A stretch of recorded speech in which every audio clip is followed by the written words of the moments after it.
Të anën punëtorët e radio-televizionit të Kosovës filluan me grevën një oshe. Kjo për shkak të mungesës së ndarjes së buxhetit për transmetuesit publik, gjë që ka lënë pa paga që 16 ditë punëtorët e RTK-s. Sindikata e punëtorëve të RTK-s gjatë ditës së djeshme ka bërë thirrje që të mblidhet kryesia e kuvendit e të caktohet një seancë e jashtëzakonshme për transmetuesin publik. Përfaqësues të punëtorëve të RTK-s thonë se gjendja e krijuar përëndon mirëqenien e punëtorëve, për çka kërkojnë që nga institucionet që sa më shpejt të bëhet një zgjidhje. Drejtori i televizionit të RTK-s, Rilien Gërvalla, u ka dërguar letër zyrtare qeverisë e kuvendit, duke kërkuar buxhetin për funksionimin e RTK-s. Ndërkaq, presidentja Vjosa Osmani ka bërë thirrje grupeve parlamentare që të formojnë urgjentisht komisionet e përhershme për të siguruar buxhetin për transmetuesin publik.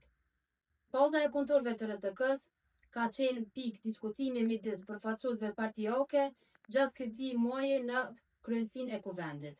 Kryetari i kuvendit Dim Albosha ka deklaruar se ka bërë përpjekje që t'i vinë përfaqësuesit politik që t'i votojnë disa urgjenca shtetërore, sikurse buxheti i vitit 2026, mjetet financiare për RTK-n, si dhe buxhetin për 3 komuna, por tha se partitë nuk janë pajtuar të votojnë në kuvend pa pasur një qeveri.